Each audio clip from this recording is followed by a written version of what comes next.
नमस्कार. आपण मागच्या व्हिडिओमध्ये द्राक्ष तोडणी कशी होते याचा संपूर्ण माहिती घेतली. तर आपण त्याची पुढची प्रोसेस म्हणजे मनुके कसे बनवतात हे पाहतोय. सर्वप्रथम तोडली द्राक्षे हे शेडवरती आणली जाते. औषधामध्ये त्याला बुडवलं जातं. या खास ट्रीटमेंटमुळे द्राक्षाची साल मऊ होते आणि वाळण्याची प्रक्रिया जलद होते. औषधामध्ये बुडवण्याचं कारण म्हणजे द्राक्ष सालीवरचा जो वरचा थर असतो तो मिनसट थर निघून जावा आणि द्राक्ष मण्याला बारीक असे मायक्रो सूक्ष्म चिरा पडल्या जातात आणि त्यामुळे मणी हे वाळण्यास मदत होते आणि जे आतलं पाणी आहे ते निघून जाण्यास मदत होते. त्यामुळे द्राक्ष हे 3 मिनिट ह्या द्रावणामध्ये बुडवणं, औषधामध्ये बुडवणं खूप गरजेचं असतं. ही प्रोसेस करण्यासाठी खूप सारं मनुष्यबळ वापरलं जातं. औषधातून काढल्यानंतर ही द्राक्षे जाळीवर ठेवण्यासाठी घेऊन जातो आपण. इथे एक गोष्ट खूप महत्त्वाची असते. द्राक्षे एकमेकावर न पडता व्यवस्थित पसरवली जातात. शेतकरी आणि शेतकऱ्याचं संपूर्ण कुटुंब या मेहनतीमध्ये सहभाग होतो.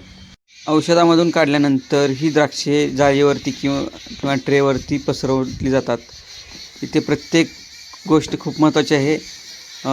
द्राक्ष हे एकमेकावर न पडता व्यवस्थित समान अंतरावरती या प्रक्रियेला खूप मेहनत घ्यावी लागते. कधीकधी पाऊस येतो, आर्द्रता जास्त होते आणि असं झाल्यामुळे शेतकऱ्याची मेहनत ही वाया जाऊ शकते. अशा अनेक अडचणीवर मात करत शेतकरी ही प्रक्रिया पूर्ण करतो. काही दिवसांनी हीच हिरवी द्राक्ष गोड, मऊ आणि पौष्टिक मनुक्यामध्ये बदलते.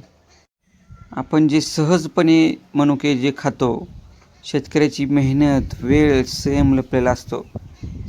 हा एक मनुका तयार करण्यासाठी शेतकऱ्याला संपूर्ण वर्षभर मेहनत करावी लागते. डिपिंग ऑइलसाठी वापरले जाणारे जे औषध आहे त्याबद्दल बऱ्याच जणांच्या मनात शंका आणि भ्रम आहेत. तर ते आपण दूर करण्याचा प्रयत्न करू. तोडलेली द्राक्षे ही डिपिंग ऑइलमध्ये 3 मिनिट ठेवली जाते.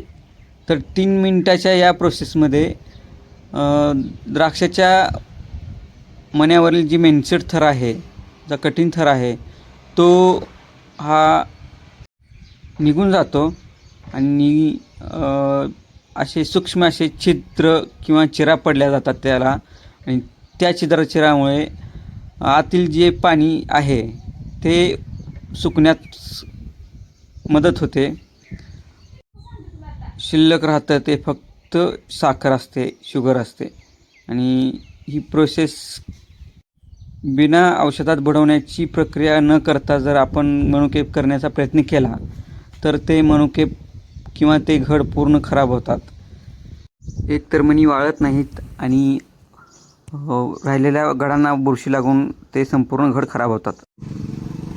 हीच आहे द्राक्ष ते मनुके होण्याची खरी कहाणी. आपण पुढील भागामध्ये मनुके पॅकिंग आणि विक्री कशी होते याबद्दल व्हिडिओ पाहणार आहोत. तर पुढील प्रोसेस पाहण्यासाठी आपल्याला चॅनल लाईक करा.